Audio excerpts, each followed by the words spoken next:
अस्सलाम वालेकुम नाजरीन, मैं डॉक्टर माजिद अली आपकी खिदमत में हाजिर हूँ।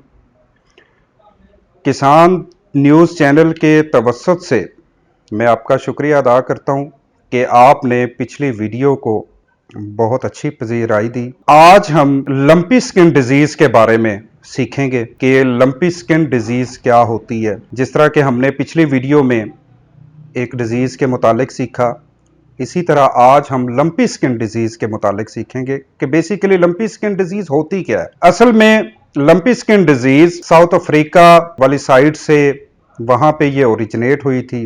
बैक इन 1970 की बात है। तो उस टाइम पे वहां पर इसकी बहुत ज़्यादा आउटब्रेक भी हुई। उसके बाद ये वहां से फिर ट्रेवल करना शुरू हुई और मुख्तलिफ ममालिक से होती हुई ये अब रिसेंटली इस साल के शुरू में हमारे पाकिस्तान के अंदर भी ये डिजीज आया। इस डिजीज के आने से हमारे ओवरऑल जो डेयरी इंडस्ट्री है उसके ऊपर भी बहुत ज्यादा इंपैक्ट आया। जानवर बहुत ज्यादा बीमार हुए, जानवरों ने दूध देना बंद कर दिया, बहुत सख्त बीमार हुए। तो हमें इस लंपी स्किन डिजीज के मुतालिक जानने की बहुत सख्त अशद जरूरत है। हमें जानना चाहिए कि ये डिजीज होती क्या है। ये बेसिकली एक वायरल डिजीज है और जो वायरल डिजीज होती है और वो उतनी तेजी से फैलती भी है और ये शीप पॉक्स से मिलता जुलता डिजीज है। इस डिजीज की मैं आपको अलामात भी बता देता हूं। इस डिजीज के अंदर नॉर्मली जानवरों को बुखार भी हो जाता है, जानवरों के मुंह से नाक से डिस्चार्ज आना शुरू हो जाता है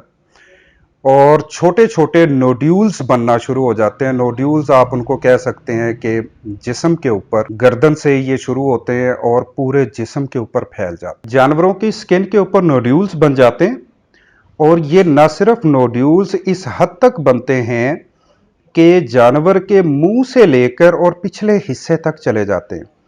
न सिर्फ पिछले हिस्से तक चले जाते हैं, आप अडर की तरफ आए, नीचे जानवर के अडर से लेकर और उसके आगे ब्रिस्केट हम कहते हैं जानवरों का, छाती को हम कह देते हैं कि अगले हिस्से की तरफ भी उसकी स्वेलिंग तक चली जाती है। ये स्वेलिंग ये वैसी ही स्वेलिंग हो जाती है जिस तरह हम अडर अडीमा के अंदर हम देखते हैं। अमूमन इस बीमारी के अंदर मौत जब वाक़ होती है जानवर की, तो खुदा ना खास्ता अगर किसी जानवर की मौत वाक़ हो जाती है तो उसके इवन जो रेस्पिरेटरी ट्रैक है, इवन उसका जीआईटी ट्रैक है, उसके अंदर भी नोड्यूल्स बन जाते हैं छोटे छोटे। इवन हम आपको पिक्चर्स भी दिखाएंगे, आप उन तस्वीरों में देखेंगे कि पोस्टमार्टम हमने कुछ जानवरों के किए हैं तो उसके अंदर उनके जीआई ट्रैक के ऊपर भी और उनके लिवर के ऊपर भी नोड्यूल्स बन जाते हैं। ये इतनी खतरनाक बीमारी है।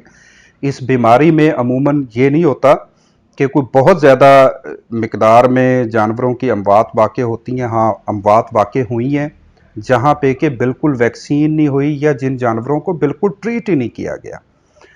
लेकिन इस बीमारी में ये ज़रूर होता है कि अमूमन अगर जिस फ्लॉक के अंदर ये बीमारी आ जाती है तो मोर देन 50% जो जानवर हैं वो इससे अफेक्ट होते हैं और बहुत कम जानवर ऐसे होते हैं कि जो जिनकी अमवात वाक़ होती हैं। अमूमन बाज़ औक़ात इसको डिफरेंशिएट करना पड़ता है।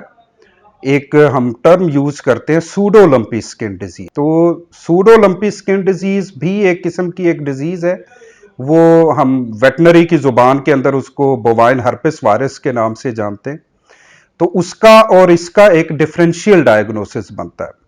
लेकिन जब हम ये देखते हैं कि साथ में बुखार है और उसके नाक से नेजल डिस्चार्ज है, लैक्रिमेशन एक लफ्ज हम इस्तेमाल कर रहे होते हैं, और इसके साथ साथ जानवरों के जिस्म के ऊपर नोड्यूल्स बन जाते हैं और वो नोड्यूल्स बाज़ औक़ात फटना भी शुरू हो जाते हैं। बेसिकली इस बीमारी की वजह तो वायरस तो है ही है, लेकिन ये उन जानवरों के ऊपर बहुत ज़्यादा और बहुत जल्दी से अटैक करता है जिन जानवरों के अंदर कुव्वत मुदाफ़ियत बहुत कम होती है। तो हमने इस बीमारी से बचने के लिए हमने अपने जानवरों की कुव्वत मुदाफ़ियत को भी बेहतर रखना है और हमने ये कोशिश करनी है कि हमारे जानवर अच्छी खुराक लेते हों और अच्छा कंसंट्रेट उनको फीड करवाएं लाजमी, ताकि उनकी कुव्वत मुदाफ़ियत बेहतर रहे।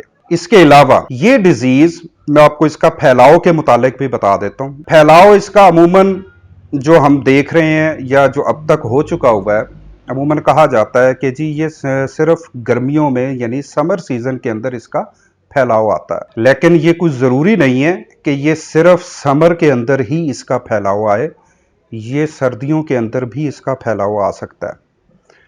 क्योंकि वायरस है तो वायरस साफ ज़ाहिर है उसकी एक लाइफ होती है, तो ये वायरस सर्दियों के अंदर भी अटैक कर सकता है। आगे अब हमारे पास सर्दियां आने वाली हैं, तो हमने सर्दियों को भी देखते हुए इन जानवरों की, हमारे जो लाइफ स्टॉक है, हमारे डेयरी के जानवर हैं, छोटे जानवर हैं, बड़े जानवर हैं, उनको इस डिज़ीज़ से हमने बचाना है। इस डिज़ीज़ का बेहतरीन जो मदारत है, यानी जिस चीज़ से हम इस डिज़ीज़ को बचा सकते हैं, वो बेहतरीन इसका तरीका तो है कि आप इसकी बर वक्त वैक्सीनेशन करवाएं। बर वक्त वैक्सीनेशन करवाने के लिए मुख्तलिफ वैक्सीन्स अवेलेबल हैं इस टाइम मार्केट के अंदर। आप वो वैक्सीनेशन ज़रूर करवाएं अपने जानवरों को। और क्योंकि ये पहली दफ़ा हमारे मुल्क पाकिस्तान के अंदर ये डिज़ीज़ आई है, और इसके ऊपर अगर आप पहली दफ़ा कोई भी वैक्सीन करवाएं तो उसकी आप बूस्टर डोज लाजमी दें। कम अज़ कम 21 दिन के बाद आप उसकी बूस्टर डोज लाजमी लगवाएं जी। अब हम आते हैं इसकी ट्रीटमेंट की तरफ। ट्रीटमेंट के मुख्तलिफ तरीके हैं, मुख्तलिफ डॉक्टर्स की मुख्तलिफ आरा हैं कि इसको वो ट्रीट कैसे करते हैं। बेसिकली क्योंकि नोड्यूल्स बनते हैं, और जो वायरस की ट्रीटमेंट होती है, वायरल डिजीजेस की ट्रीटमेंट के अंदर हमारी कोशिश ये होती है कि हम जानवरों का इम्यून सिस्टम बेहतर रखें, उनको हम ऐसी चीज़ें लगाएं just like vitamin E, selenium हो गया, ताकि उसका जानवर का इम्यून सिस्टम बेहतर हो।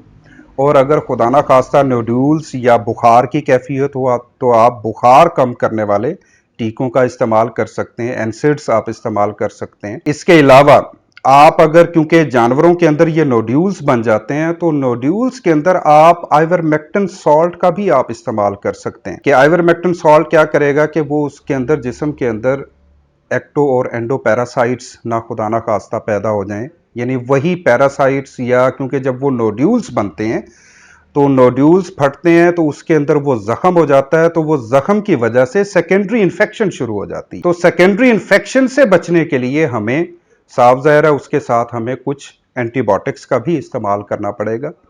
तो एंटीबायोटिक्स आप इसके अंदर इस्तेमाल कर सकते हैं, लेकिन इसका बेहतरीन तरीक़ाकार इससे, इस बीमारी से बचने का ये है कि हम इसको वैक्सीन करवाएं।